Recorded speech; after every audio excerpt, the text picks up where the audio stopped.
Welcome to the Week 4 High School Football Rewind. Mark Heller here with Kyle Odegard. We're going to go backtracking a little bit before we press on.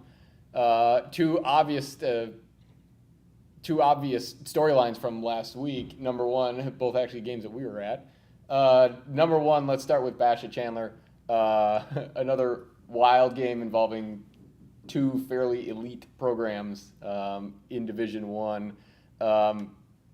Chandler down 17-0 at halftime, down 10 points early in the fourth quarter, rallies for the win. Three questions I'm going to throw at you, Kyle, since you were there and took it all in. Three. Yeah, that's all I know. It's a lot. Statement win for Chandler or not? Is Basha in trouble? And where do they go from here?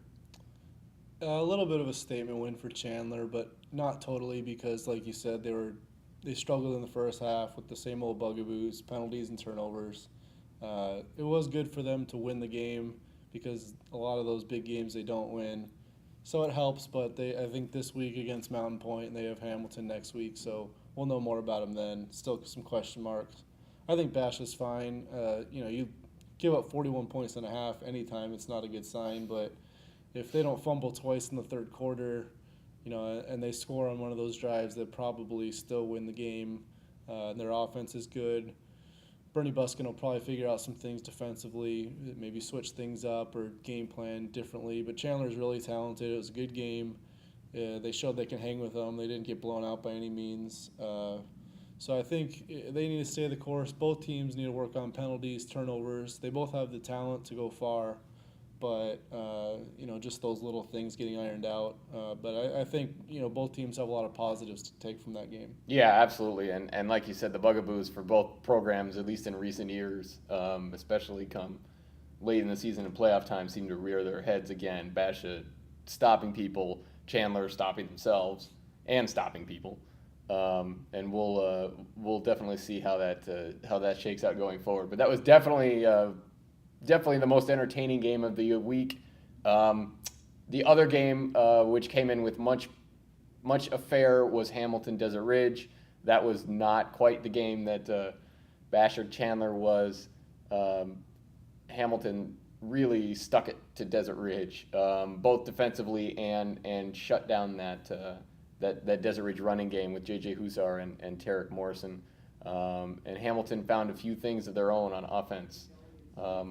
Did you, at some point early in the season, buy into the notion, because I'm starting to swing a little bit more now, did you buy into the notion that, that Hamilton was done when they were 1-2 and struggling on offense? Is it still as wide open?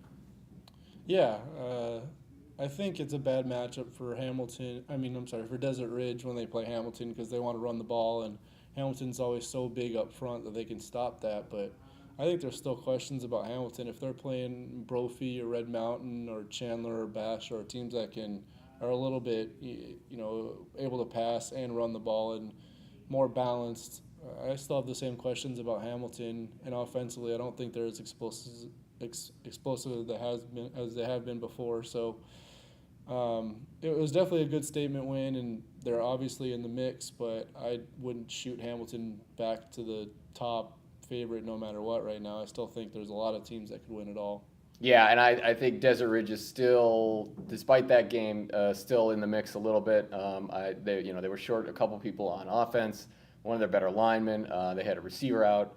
They're hoping to get Taryn Morrison, another running back, back either this week or almost certainly next week. And I think if Desert Ridge can find a little passing game, and they seem fairly confident that they will, enough of a passing game to keep them two-dimensional, I think they have a chance to also, again, make some noise later in the season in the playoffs. But they certainly were taken behind the woodshed, in quoting Jaguars coach Jeremy Hathcock after the game.